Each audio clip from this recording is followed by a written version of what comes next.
Own Business Profiles.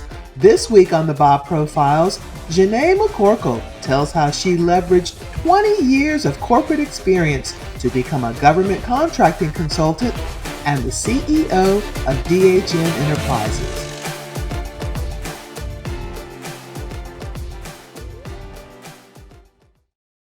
Well, I've always been a person that has been interested in entrepreneurship. But the turning point came after I became downsized from corporate America in the latter part of 2016.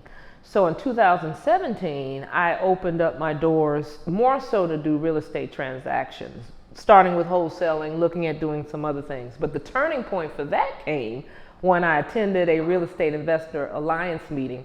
And the keynote speaker talked about, hey, why are you all trying to get money to do your real estate, transactions? The government has money for you. So a light bulb came off above my head. You know how you see the bubble over your head? And basically I went home, got a DUNS number, got set up in SAM, which is the System for Award and Management within the government space to do contracting. And I didn't know what to do with it at that point. So a few months later, an opportunity presented itself for me to become educated in the space through an organization called the Government Contractors Association. So I went to their membership meeting. I kind of looked it over and said, I could do this, because one of the questions that was raised is, what do you think is one of the key things to be successful as a federal contractor? And I looked to the left, I looked to the right, and I raised my little hand and I said, relationships, with a curious tone. And he said, no one has ever gotten that. And I said, I can do this. So I parlayed my business to do more so work within the federal contracting realm. One of the key things is to become educated. So I started building a foundation with my business that would enable me to do business in that space. So that's kind of the starting point, if you will. My background consists of marketing, administrative support, operations, those type of things. And of course, communication is always tantamount when you're engaging and building relationships. So those transferable skills are definitely things that come in handy, because ironically, a lot of people that are in this space don't have those basic skills to engage. They just kind of jump in it. I'm a business owner. There are just certain tools that you learn in the corporate arena that are very much so needed when you're interacting and engaging, especially now that we're in a virtual environment a lot of times.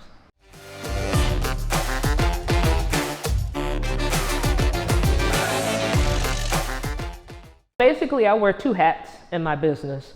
One, in fact, is the business development and the capture, which is, in the government speak, it's the ability to develop business in the government space. The other cap that I wear is directly related to acquiring my own contracts. So I'm targeting in the arena of facilities and support and janitorial, because it kind of falls in line with my original premise with real estate. So it was a natural progression, building on the relationships that I already fostered in this space. I'm able to create opportunities for them to engage with prime contractors, other small businesses in the space, as well as agencies within the federal space. So that's kind of a trifecta. One of the things that, especially when you're starting out as a solopreneur, it is very, very important for you to build what you call teaming relationships. Because oftentimes businesses like myself who are new to the space, you need to develop what is called past performance. So ironically, I've just been blessed to finally land upon a solid teaming partner who has that past performance in terms of facilities. So we're growing and we're evolving. So that entails, when you go into a building, even in such as what we're in, from stem to stern in terms of the management that comes with that building. So my niche has been janitorial because it's kind of a low entry point. So my first performance actually was to be a prime on a couple of small contracts. When COVID was really at its height, there was trouble getting people to clean. So I was able to procure a subcontractor to help me complete that work, and everything went smoothly. It was a great experience. So I'm still building, even in terms of what that looks like to have that backdrop. I've been blessed. A lot of the marketing that I do is in twofold: the network that I'm a part of, but also the organizations that I align myself with. So those two vehicles are ways that I've been able to get out the word about my business and the things that I'm doing, because invariably you're going to meet people, even including you, that we have some synergies. And that kind of, you remember that old shampoo commercial, and you tell someone, and so on, and so on, and so on. So the ripple effect is there. And of course, I just, as you can tell, I meet no strangers. So even in those circles that I cross, I'm always constantly asking questions about, hey, what do you do? Or how can we work together? Or how can I help you? Because oftentimes opportunities present themselves when you can say, I may have a resource for you. Give me your number. Can I make an introduction on your behalf?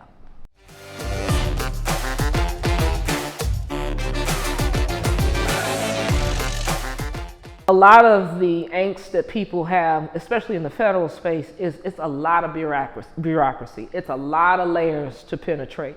So unless you have the attitude that you're starting to build those relationships first, coupled in with your performance, which could be transferable, that is where your starting point is. Now, in my case, because I have limited performance, it's a little trickier for me. You know, again, I've been forced, well, I shouldn't say forced like a bad thing.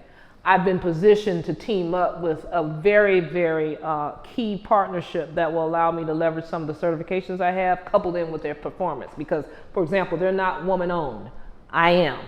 They are based in a lot in terms of federal work as well as commercial work. So we can marshal our resources with our respective certifications, coupled in with his past performance and the little bit of past performance that I have. So from that angle, yes, it's very challenging to build, especially now because a lot of what we're doing is virtual. You know, people are still not meeting actively. We're increasing those opportunities, but relationships are usually fostered like you and I are doing, talking across the table, especially when you're talking about multi-million-dollar contracts. So that's a major challenge, but on the flip of that, it has been a blessing because I've met a lot of people I would not have otherwise met had I not had a virtual environment. In fact, the current client I have is because of a relationship I fostered through LinkedIn. A lady I've never met face-to-face suggested, she said, I've got 3 potential clients for you. So those are the things that from a challenging standpoint, it's like the best of times and the worst of times, right? You have this platform that allows you to meet plenty of people, but it lengthens the cycle when you're not able to actually sit in front of someone. It's this stage working with businesses that are just starting to get that performance. I definitely have to start with where I am with people who have a modicum of performance because as you well know, a lot of people who first enter the space, there's some things that you got to teach them that they may not be comfortable to hear. And it's just a longer trajectory in terms of what that looks like. But if you actually have somebody that has performance, has some set aside reference or something that they can leverage, that's a better proposition for me because now I can leverage the relationships I already have and then we can bridge that gulf. At this point, my major thing to point out is make sure that you have performance, whether it be commercial, which is transferable, or if there's someone that you can team and partner up with their government performance. I would safely say that there are certain people that would rather not work with me because I'm a black female, but I don't look at it as an advantage or disadvantage because it depends on the context, right? I mean, we're living in a world now where diversity and DEI representatives in the commercial space as well as federal, it's become a thing, right? It's become in vogue. So I would say there's more opportunities now because of the diversity initiatives that are going on. But quite frankly, I've gotten to the point where if it's a matter of you not wanting to work with me because I'm black and because I'm female, we probably shouldn't work together. Does that make sense? I just recently became certified with the city of Atlanta as a minority supplier. That's huge. And the reason why that one's a huge one to start off with is because there's a development opportunity that's coming down the pike that I want to be in position to take advantage of once things start to hit. Now, the other certifications I have fall in 2 buckets, commercial and federal reference. So going back to my hat that I wear as a capture consultant, I actually do have a certification. It's called the Capture Certification Management Program through the Government Contractors Association. So I wear that hat that it's not been fully socialized, but it will eventually become one because there are people starting to look for certified capture managers. So that's one certification.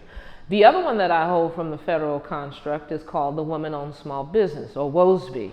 That's through the federal, the Small Business Administration.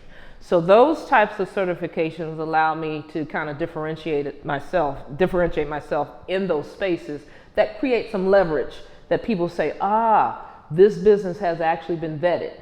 So it gives you some vetting going through certain doors. From the commercial construct, I've actually been certified as a minority business enterprise through the Georgia affiliate for the National Minority Supplier Development Council, or NMSDC. Georgia's is GMSDC. So that allows a reference in the commercial space. That gives you access to the major corporations that you might not have access to if you weren't vetted from their eyes to become a supplier slash vendor. Now, the power of being an MBE is that it allows you also to engage with other people who are MBEs.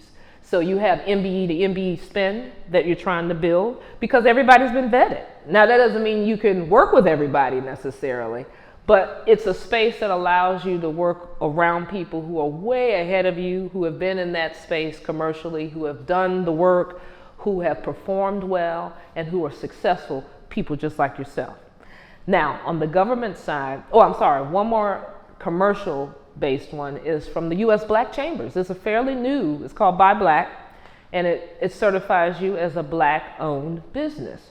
So those are certifications that play even in the federal space, if you will, as far as vetting in terms of your credibility that you've been vetted by these organizations, because these certifications many times are not free, so that adds the credibility as far as you being vetted.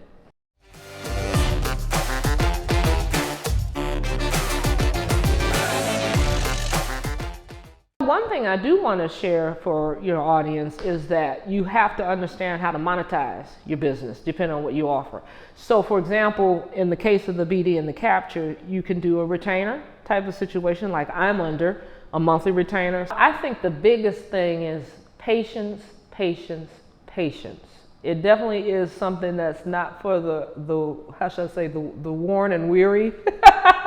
I mean, there's a lot that happens in the commercial space, but the government space is a unique bird because there's only very few players when you think about it in the larger scheme of things. But it's one of those spaces that has a uniqueness to it because once you get into the space, sky's the limit. And for me, you know, I'm at that point in my life where I'd rather put energies towards something that from a long-term perspective has a better payoff than it would be in the commercial. Because let's just use a commercial contract example.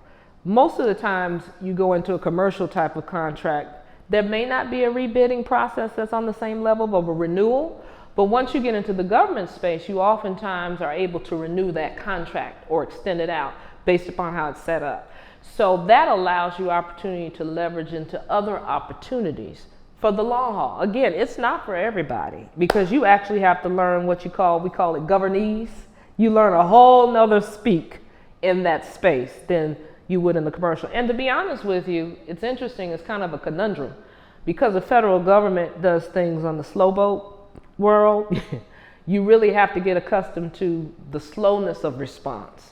And the biggest thing that I would tell people is you got to learn one thing out of everything you do is follow up.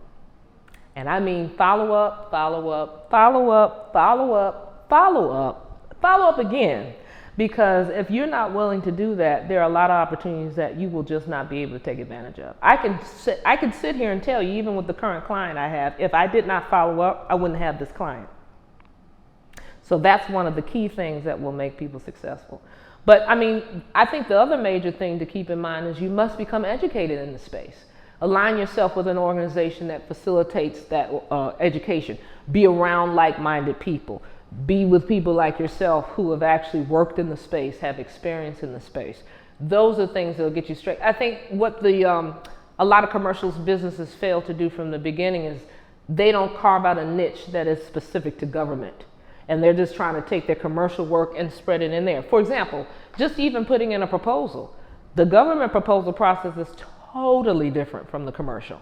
So if you're not able to deal with the requirements that are specific to that proposal, you can forget it. You're just another number. And of course, coupled in the relationships that you must foster when you do put in those proposals. So I think the key thing is to be prepared to do business with the federal space and to understand that it is a very long sales cycle. Right now, I think the estimate is like 2 to 3 years if you're just starting to get into that space.